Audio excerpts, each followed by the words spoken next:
Scattered across the country are mounds of earth that hold a special heritage. They weren't just formed, but built by Indigenous peoples, often thousands of years ago. You know, when you see a mound as an Indigenous person, you're like, oh, okay, there was a town here, there were people here. And they're a symbol today, right, that we're still here. In North Carolina, there are dozens of confirmed Indigenous mounds. Many of them are located in western North Carolina, home to the eastern band of Cherokee Indians. But only a few mounds are owned by the tribe. So a lot of these mounds are on private property, and so many of them are no longer there, basically. Archaeology in itself is a destructive practice. Our ancestors don't need to be disturbed to be studied. I'm Anissa Khalifa. This is The Broadside, where we tell stories from our home at the crossroads of the South. This week, what it takes to protect an Indigenous mound, and why it's been so difficult to return them to Native hands.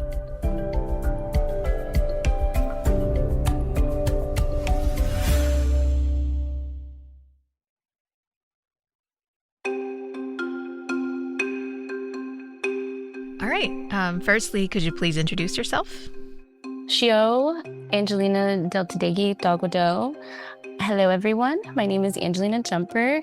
I am Eastern Band Cherokee, and I am the Cultural Resources Supervisor for the tribe. As the tribe's Cultural Resources Supervisor, Angelina says she wears many different hats, but there are two things that are central to her job: people and places. And those two things often overlap. A good example, anytime she works with Indigenous mounds. People are like, oh, well, it's just a pile of dirt. And it's like, no, like that, the dirt that sits in those mountains is from different places. It contains different things. And they were a semblance of who we were in time and space in a place. Evidence of earthen structures built by Native Americans exists in many parts of the country, from the South to the Midwest and beyond. Research shows they varied in shape, size, and function. But even though different tribes interacted with them in different ways, mounds always represented special, often sacred spaces for Indigenous communities. For Cherokee people, I can speak specifically, you know, they were community centers.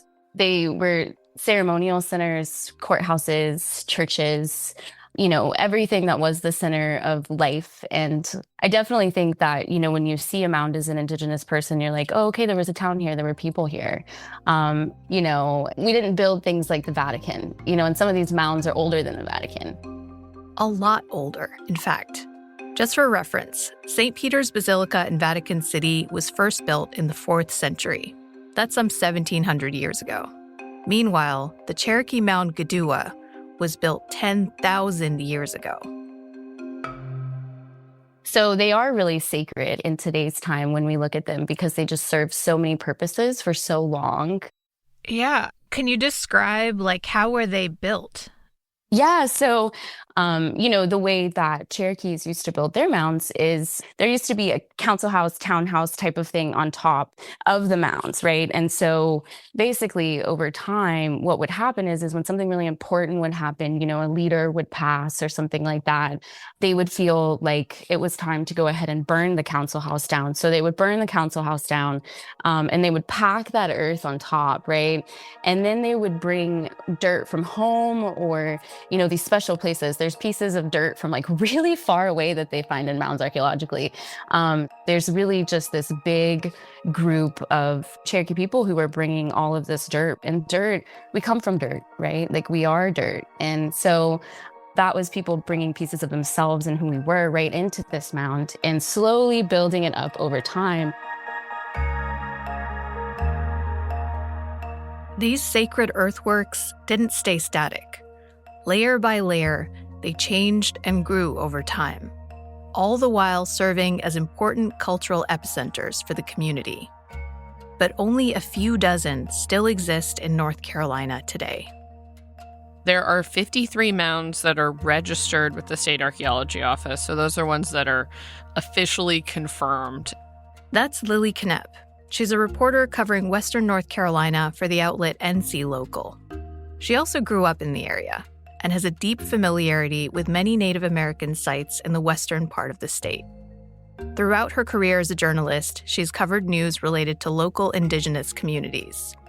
And recently, Lilly turned her reporting to mounds in North Carolina, specifically the process for protecting them.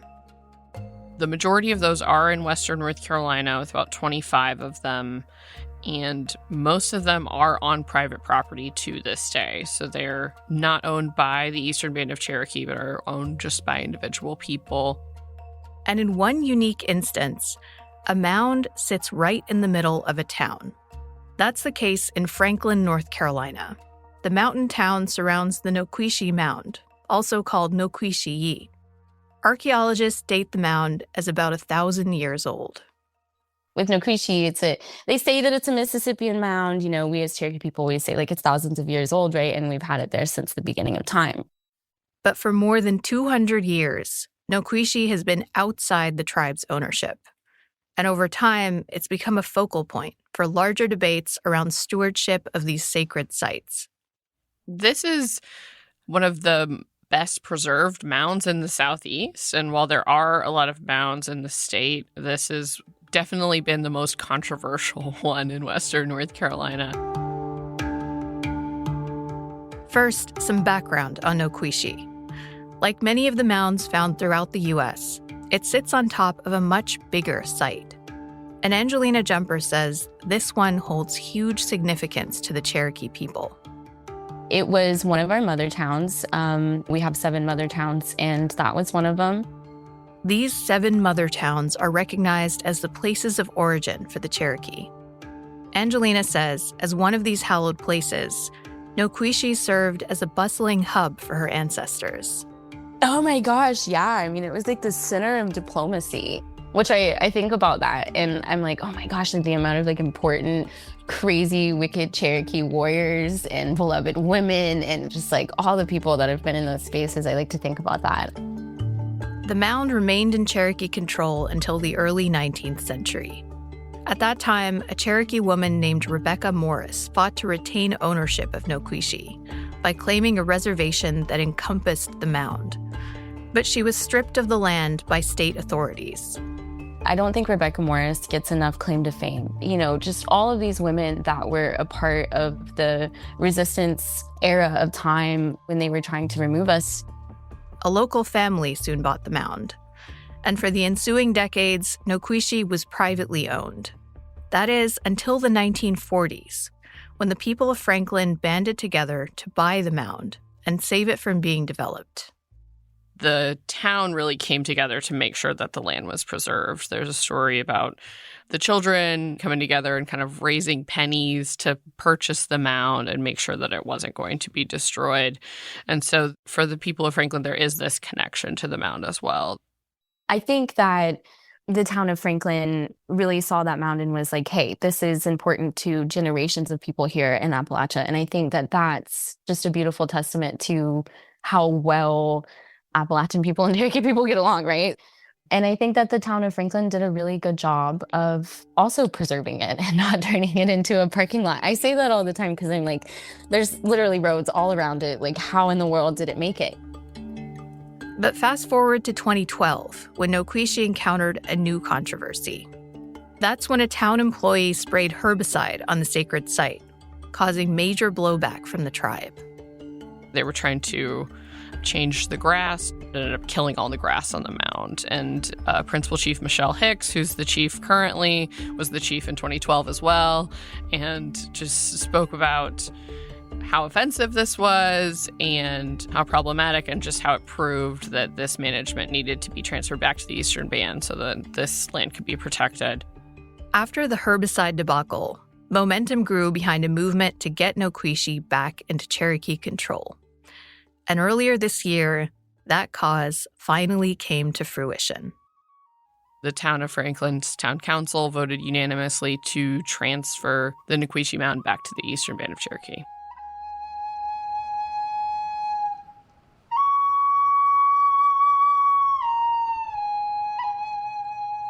On a rainy day in late February, members of the Eastern Band of Cherokee and Franklin townsfolk gathered to celebrate the return of Knoepp Mound to the tribe.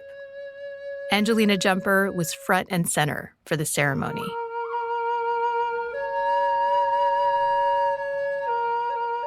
Oh my goodness. It was such an awesome day.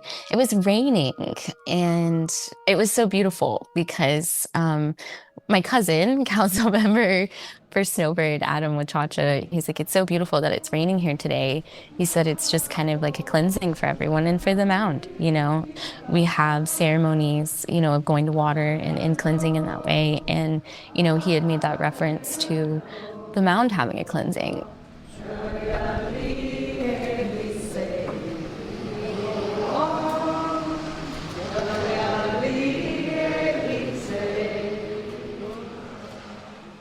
And then all of a sudden, by the time everybody was leaving and the ceremony was over, you got to see the clouds break and it got sunny. And it was just like, okay, great. That's so beautiful. Yeah, we did everything we needed to do. And I just think that those are things that I'll never forget. And I remember crying in the car on my way to that ceremony because I was like, wow, you know, I get to be a part of one of the most monumental ceremonies, I think, that we'll probably have for a while. And especially in my lifetime, right? Like, I get to be alive to see this. Like, that's awesome.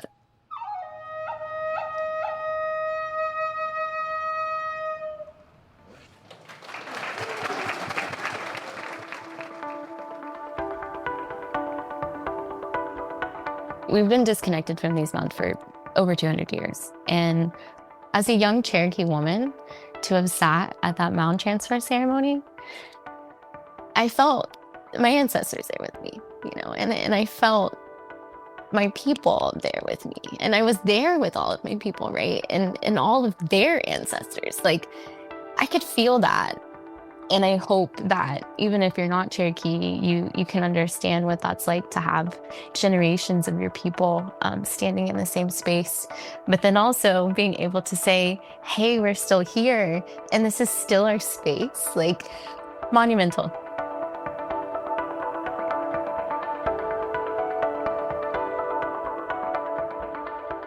The transfer of Knoepp is a huge deal, not just for its significance as a sacred place, but because it's one of only a few mounds in North Carolina that are owned by a Native American tribe. And it's the first mound that didn't come with a price tag. This is the only transfer in North Carolina that has ever just given Indigenous land back to a Native tribe. So why aren't more mounds under Indigenous control? That's coming up after a short break.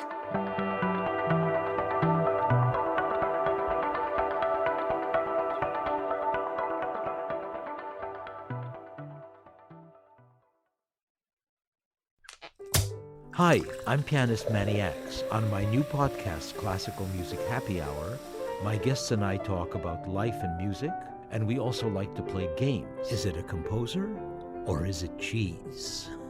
Oh, I know this game. Knowing Mozart, it's probably all of the above. It's all of the above. Is this a fake or was this a flop?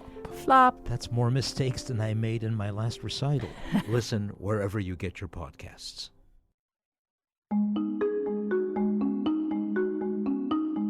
Okay, just to recap, there are 53 registered mounds in North Carolina, but most of them are on private property.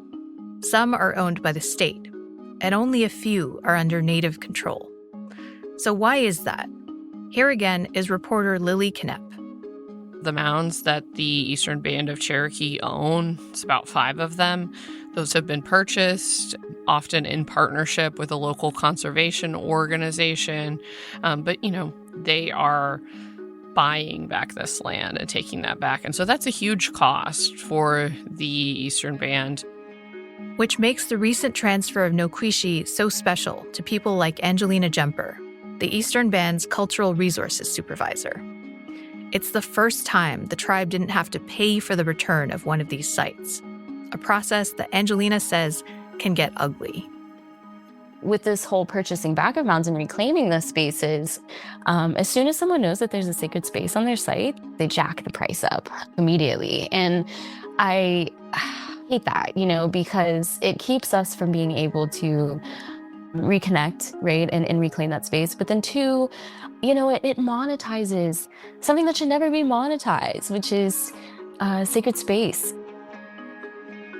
Putting a price tag on a mound is one thing, but Angelina says it also harkens back to a dark history.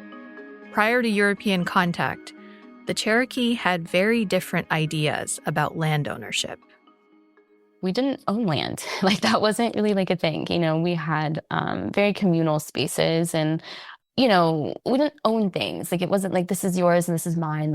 You stay over here and I'm over here. That wasn't really a thing. So when white settlers arrived, culture clashes and the exploitation of Indigenous people followed. Later, Indian removal policies took root, which meant that vast tracts of land that were home to the Cherokee for generations became the legal property of non-native people. In many cases, a mound now came with a deed. And like their builders, those sacred sites were often exploited. So in the past, starting in kind of around the 1800s, archaeologists would go and excavate these mounds. So the way that archaeologists used to investigate mounds in the area was to completely excavate them. So in that case, a lot of mounds are no longer visible. They're not there anymore. They were basically demolished, and the historical artifacts that were within the mounds were taken to museums across the country. This era of extraction is widely viewed as a shameful chapter in the history of archaeology, and it's led to some major changes to how mounds, especially privately owned ones, are preserved today. Except in very, very, very, very rare cases. Archaeologists in the Southeast don't excavate mounds anymore. This is Ben Steere. He's an archaeologist and professor at Western Carolina University in Cullowhee, North Carolina. For years, Ben has collaborated with the Eastern Band of Cherokee on numerous projects. And over that time, he's seen a wave of new tools that have revolutionized the field. Tools like LiDAR. LiDAR, also sometimes referred to as light detection and ranging, or just a combination of light and radar. So what LiDAR can let you do essentially is see through trees and see through grass and get to where you can see differences in terrain. And this won't be surprising, but increasingly folks are using drones for LiDAR. So you can fly a drone, basically, shooting down lasers at the ground surface to create a really good 3D map. And so we talk sometimes about the remote sensing revolution in the last 10, 15 years. And, ground penetrating radar has really come a long way. And so you can do a lot more subsurface mapping of sites. And that's great because it's non-destructive. Ben says archaeologists can now survey mound sites without ever putting a shovel in the ground. And that's great for a place like Nuquishi in Franklin, which has remained unexcavated and intact after all these years. We can get a more nuanced understanding of these places. And this is one of the great things about remote sensing, right? We're getting this information that helps us better understand how to protect this site without having to dig any holes.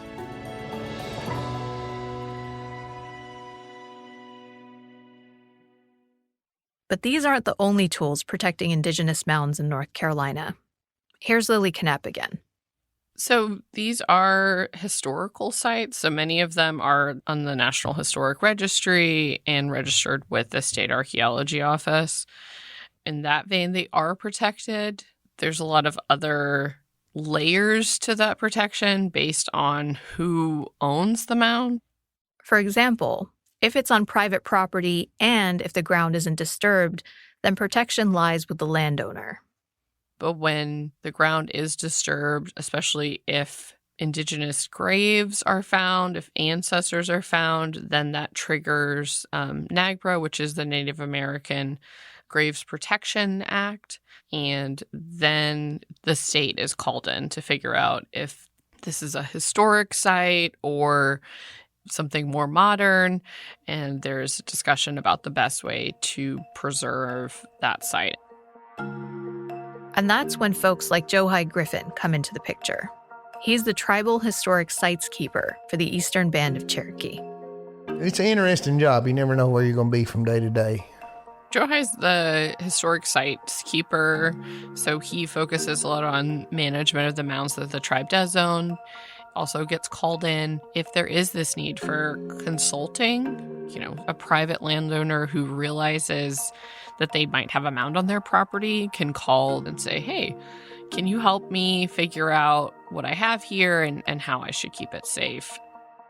Our ancestors don't need to be disturbed to be studied. That was done for a year or, 100 years. And it was cool, but it ain't so cool, as a living people's perspective.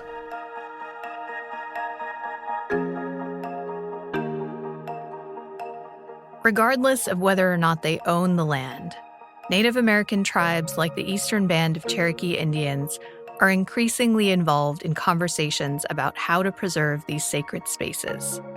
And mounds like Noquishi that are still here, built layer by layer over thousands of years, are once again witnessing a changing world, where the relationship between people and place is evolving. It's adding a new layer to that long and sacred history, a history that for Angelina Jumper is alive and strong. Every time I go to a mound site, I think about all the Cherokee people that were there. And I try to think about what that place might would have looked like before settlement and things like that. And that to me is it just makes me so emotional. It just reminds me of how strong and resilient and the perseverance of my people still in Western North Carolina. And they're a symbol today, right, that we're still here.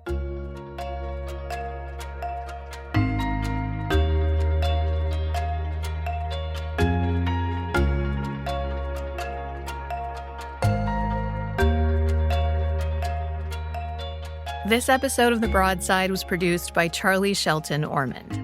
It was edited by Jared Walker. Wilson Sayre is our executive producer.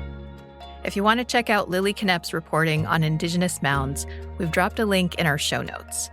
I also recommend checking out the Trailhead newsletter with NC Local, where Lilly shares how state policy is impacting Western North Carolina. The Broadside is a production of WUNC News in North Carolina and is part of the NPR network. If you have feedback or a story idea, you can email us at broadside@wunc.org. If you enjoyed the show, leave us a rating, a review, or share it with a friend. I'm Anissa Khalifa. Thanks for listening, y'all. We'll be back next week.